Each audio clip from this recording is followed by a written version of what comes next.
Salvete! Hello, dear Latin learners. Welcome to another video. This is Latin with Stephen. It's been a while since I've been active on this channel for a couple of reasons, but I decided to come back and do videos here and there. This is an intermediate video, so if you've been doing Latin a bit of a while and you're familiar with the very basics in terms of declensions and conjugations and want to read a passage of Latin that's not too difficult, but equally not absolutely basic, then hopefully this will tick the box more or less. So the story I have for you is that of Croesus, King Croesus of Lydia.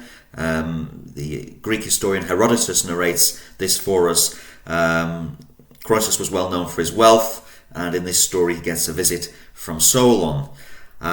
So the passage will appear in short sections, and as it appears on the screen, you can listen to me read it in Latin if you wish, pause it, and have a go at translating that section as best as you can on your own. And then my English will appear, and I'll run through the bits and pieces, the nuts and bolts of the grammar where appropriate. So I hope this will be useful. Let's get straight into it. So, Croesus, first little passage should hopefully appear.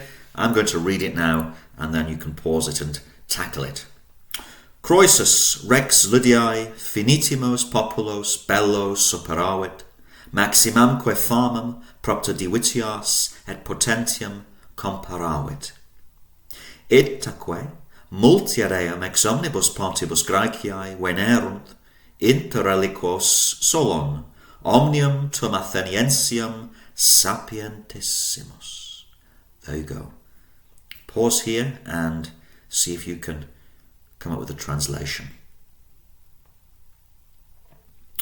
Alright guys, I'm assuming you've had a little look at that short passage, that first part of our story, and let's now render it in English. I'm doing this off the cuff, so there may be multiple ways sometimes of translating it, but as long as you know who's doing what and got the tenses right, etc. So Croesus, king of Lydia, Lydia's genitive case, king of Lydia, verb superavit, he defeated, he overcame, finitimos, the neighbouring local peoples, tribes, nations in war. Bellos, your ablative from the word bellum, so in war. He overcame or defeated them. And the que appended to the end of the next word, maximum, will be and. So it's used here to join a clause. So he defeated the neighbouring nations, tribes, possibly peoples, and he comparavit, he acquired great fame, propter, because of, followed by the accusative. It's a good one to learn, that propter, because of his riches, his wealth, and potentium, and his power. He acquired great fame, great renown, because of, on account of his wealth and power. Itaque, adverb. And so, therefore, multi, many people, masculine plural, many, venerunt, perfect tense, many came ad eam, to him, from all parts of Greece, ex omnibus partibus, ablative, followed by of Greece, genitive. Inter et reliquos, inter plus accusative, amongst the others, Solon. Omnium, genitive, plural, of all, Atheniensium, of all the Athenians, tum, at the time, then, sapientissimus, superlative, the wisest. So, many came to him from all parts of Greece, amongst whom, we might say in English, might we? Amongst, reliquos is literally amongst the remainder, but amongst whom Solon.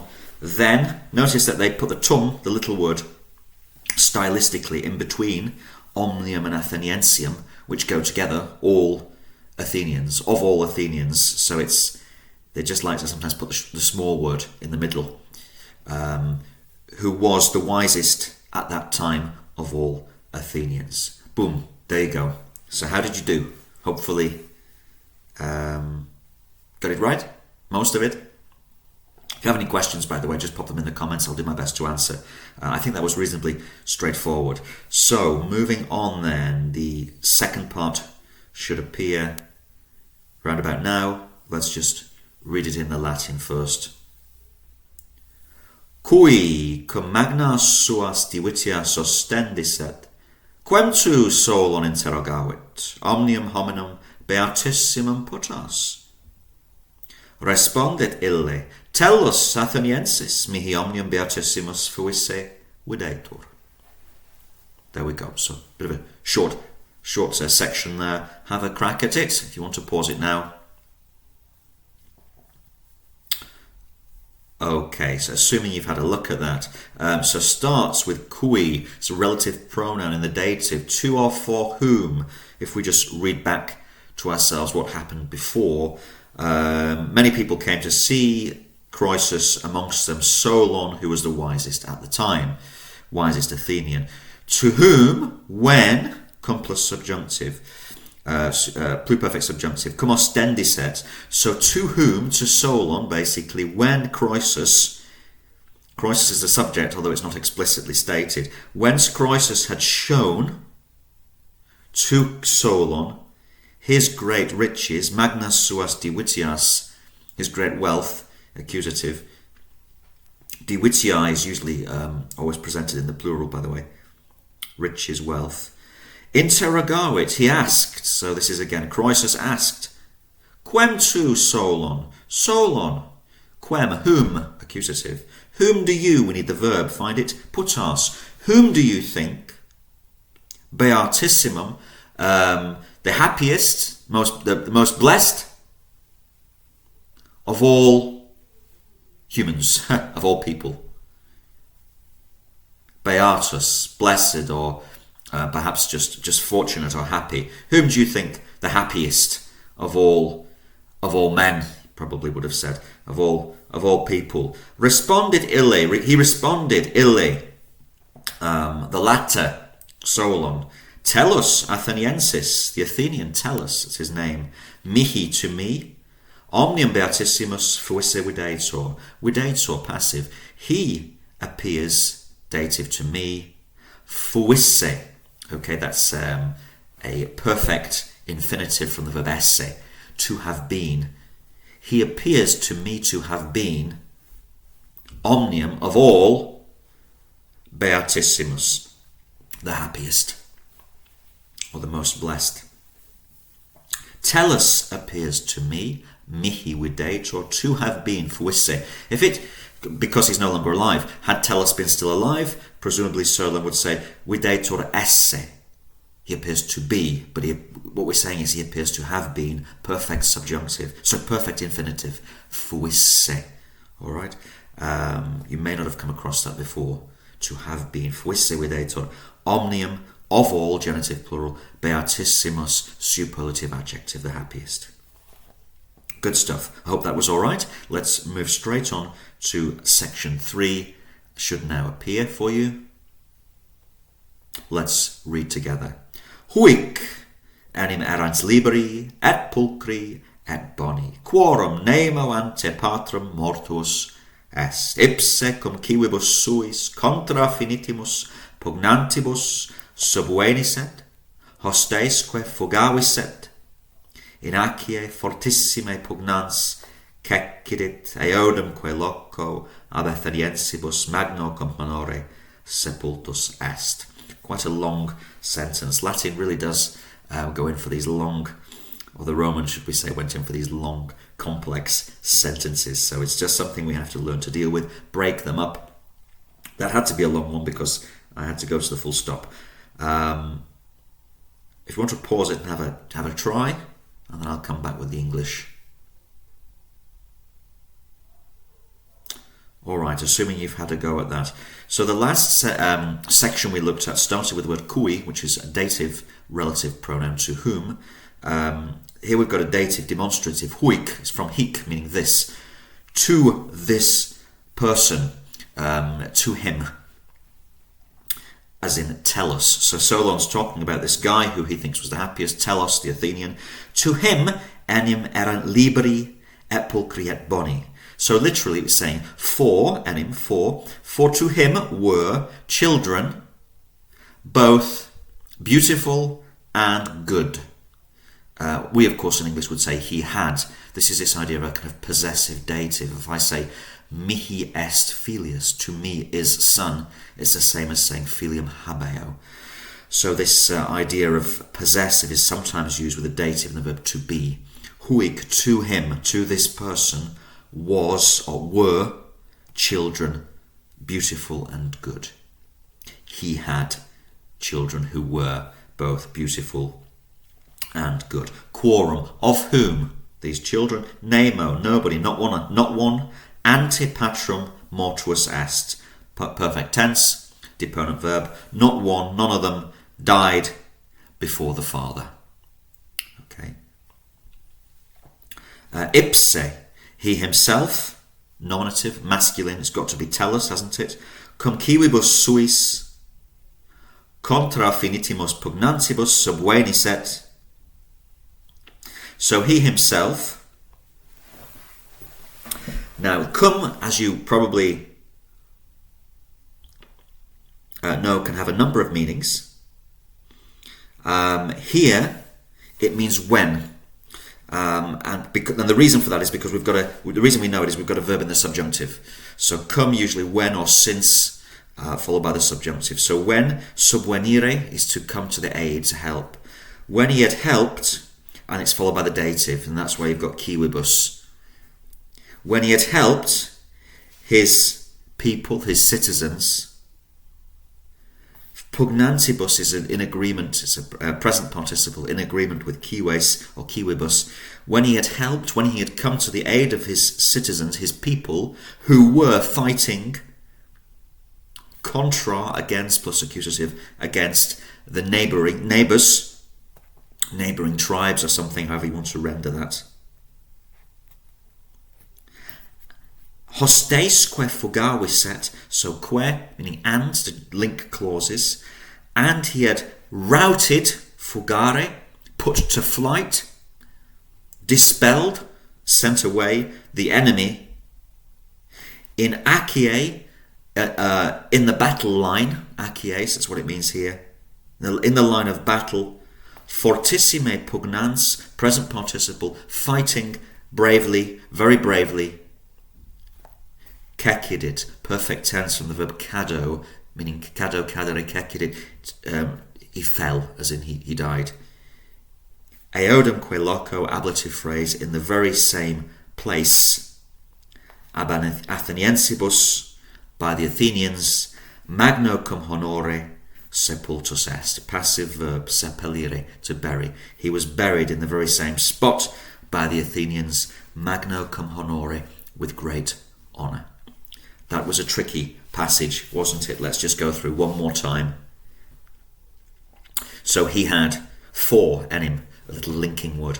For he had children who were both beautiful and good, of whom, none of whom died before the father.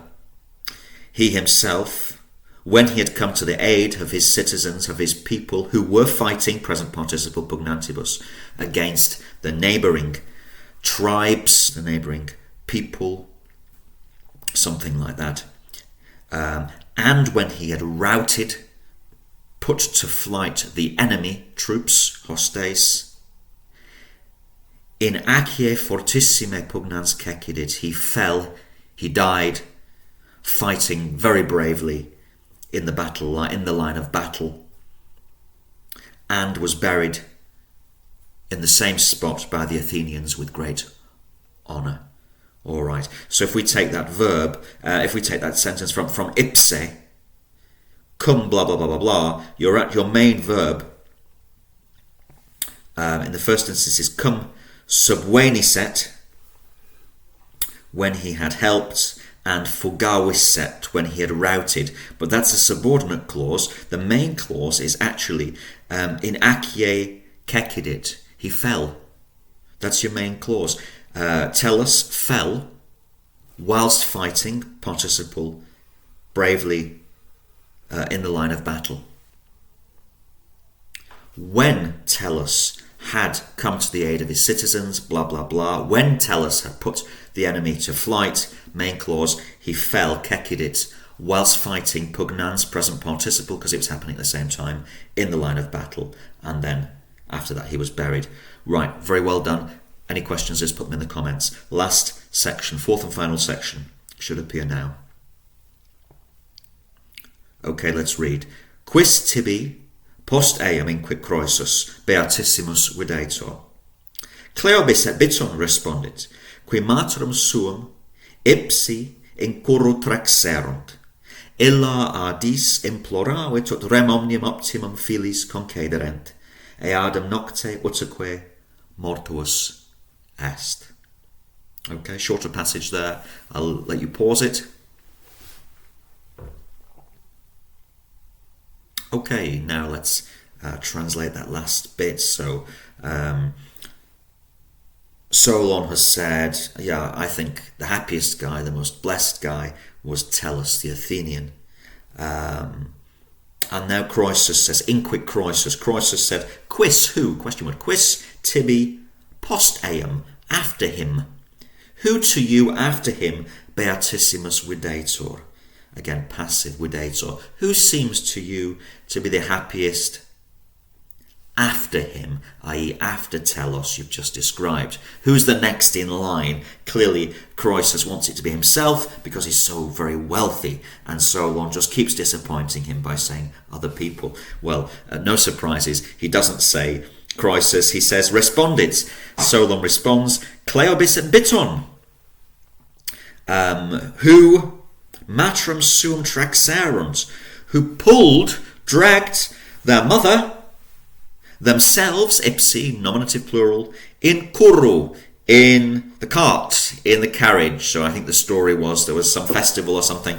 I can't quite remember how it goes. And there was something wrong with the horse, or the carriage was broken. So the two boys pulled their mother on the carriage all the way to this city, requiring much strength and endurance. Illa she adis imploravit. She implored of the gods, she begged the gods, ut rem omnium optimum filiis concederent.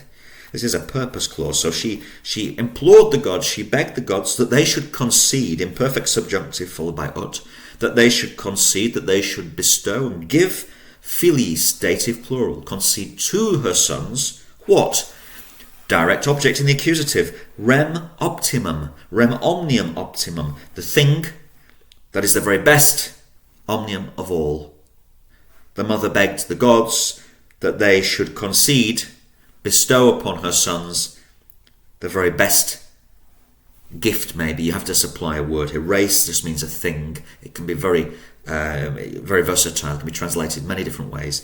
The gods should give the very best thing to her sons. Eadem nocte, ablative phrase, time when, that same night. From Nox, that same night, uterque, each, both, mortuus est, both died. It's a bit sad, isn't it? They both, each died, they both died at the same time. Perhaps the idea was that they were so devoted to one another that the one would not be able to cope with the loss of the other, and so they both perished simultaneously. I don't know, but anyway, this is just a story. Let me just run through that once more. So Croesus said, who appears to you to be the most blessed, the most fortunate after him, after Tellus? Cleobis and Biton, responded Solon, who pulled their mother, who themselves pulled their mother in the cart. She implored the gods to give them the very best of all things, and that same night each or both brothers died. It's presented uterque as a singular. Each brother died. We'd probably say both died. So there you go. That's our passage. Quite tricky, I think, in the middle, but overall not too bad. I hope that's been useful. If you have any further questions, just pop them in the comments, and hopefully I'll be back soon with another text for you to work on. Thanks for joining me, and valete.